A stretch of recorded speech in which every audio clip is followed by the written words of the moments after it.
It's not a new version of events. I've always maintained that I was kidnapped and tortured. It is simply that I'm revealing the identity of my captor. Sherri Papini, who pled guilty to lying to the FBI after faking her own kidnapping, says this time she's telling the truth. You've told massive lie after lie after lie for years. So why should people believe this version of your story? I'm not actually asking anyone to believe anything.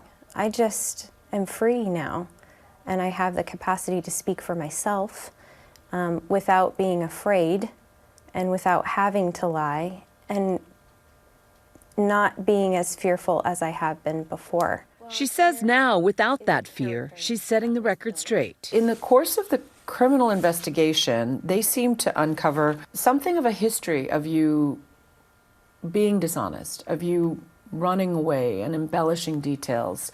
How do you respond to those allegations? I think there's a confirmation bias there that was created to build their case. If you look hard enough for something, you're always going to find it. It was nearly 9 years ago in the rural Northern California town of Redding that Sherri went out for a jog and didn't return. Her husband, Keith Papini, reported her missing. 911, what is your case? I just got home from work and my wife wasn't there, which is unusual. The 22-day manhunt making headlines across the country in 2016.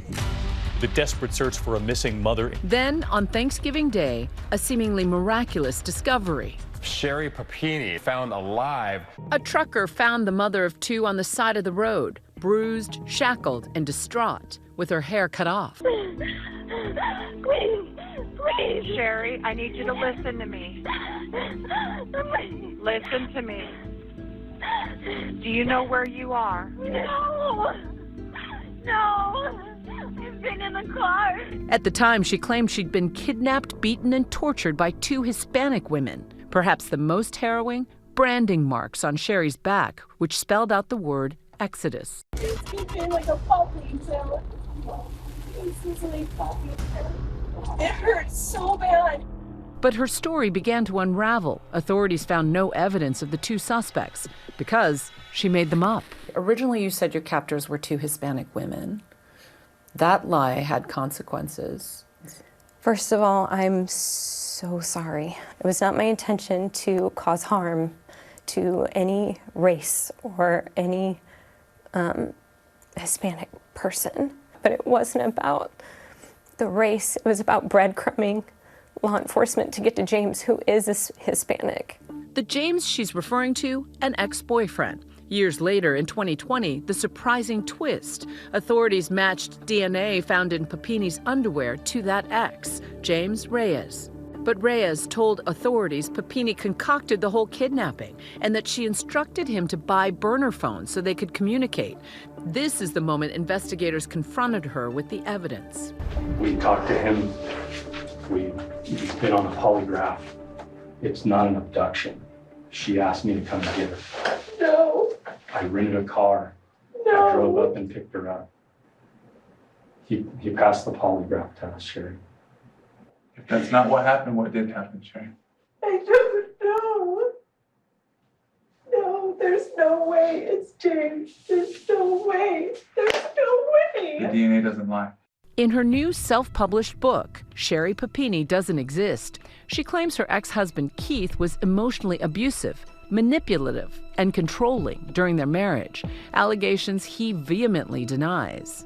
Papini also says she had an emotional affair with that ex-boyfriend. It was just text messaging mostly, but we did have phone calls from time to time. As it progressively got more serious and he wanted more, I did not. Sherri now insisting that she was indeed held captive and tortured, but that James was her captor. When you were with the police, why not just tell him it was James? I was afraid. I was afraid of Keith, I was afraid of James, I was afraid of law enforcement. There was nowhere to turn for me. James, however, told authorities a far different story. I didn't kidnap her, I just, a friend in need asked me for help, and that was that. He told investigators she planned everything, including those horrific injuries. I mean, she just hit herself with something to create a bruise or something. And I helped her. I mean, I didn't punch her or anything. How'd you help her? She just was just like, bank a puck off my head. So I shot a puck off her leg, lightly. He says Sherri slammed a hockey stick into her own face, then asked him to brand her back.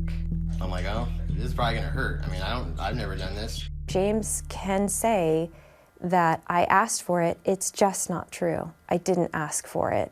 And there are so many injuries that I couldn't possibly do to myself. Reyes has never been charged in the case. He did not respond to a request for comment from ABC News. The Shasta County Sheriff's Office telling ABC News James Reyes was interviewed extensively by the FBI and Shasta County Major Crimes Unit. Not only was he fully cooperative and forthright with his answers, but he passed a polygraph in verifying his statements. Adding, there is an overwhelming amount of evidence to prove that Sherri Papini orchestrated the entire event. Papini was afforded fair and unbiased due process. She is a convicted liar. What would you say if James is watching? It's time to tell the truth. I've done it. I've suffered for it. You watched me burn for it. Go to prison and lose custody of my children and ruin my entire life. And it's time to come forward and tell the truth to everyone. In her book, Papini writes about an alleged sexual assault that she says happened when she was 12 and how it's impacted her life ever since, saying telling lies made her feel safe. It's a defense structure, so it helped construct my personality, and hiding behind the concealment of something. In March 2022, Sherri Papini was arrested and later pled guilty to mail fraud and lying to federal agents about being kidnapped. Why did you lie? You pled guilty to concocting the hoax. I didn't plead guilty to concocting the hoax. I pled guilty to lying to law enforcement officers, and their version of events is that I concocted a hoax. The plea agreement she signed says Sherri Papini knowingly planned and participated in her own hoax kidnapping and then made materially false statements to FBI agents about the circumstances of her disappearance. Her ex-husband Keith has spoken out several times, including to my colleague Matt Gutman, after Sherri was released from prison. So why do you think that she essentially concocted this hoax, disappeared, beat herself to a pulp for 22 days, and then continued to lie about it for years?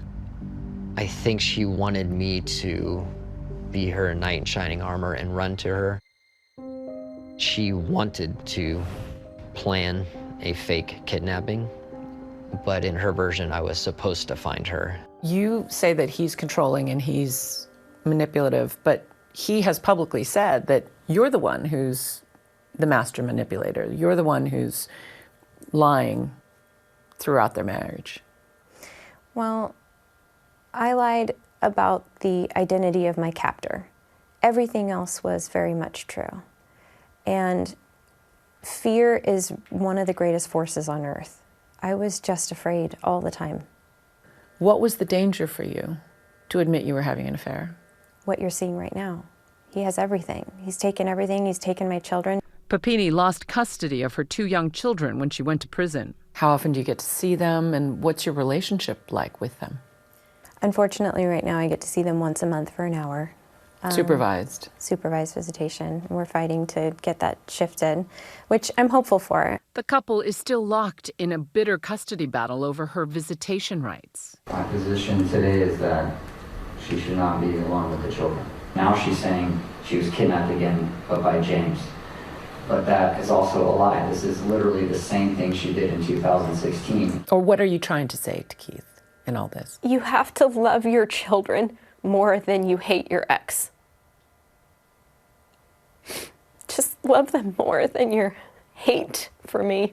Sherri says she's trying to pay back the more than $300,000 in restitution and re-earn the trust that she's lost. First you blamed 2 Hispanic women, then you blamed yourself on a hoax, then you blame James, and then you blame your husband because of the fear of the husband. I don't hear a lot of the accountability. I think everyone involved in this case has culpability here, not just me. I've continued to take accountability by saying I lied, but I'm not going to say that it was all made up because that's just not true.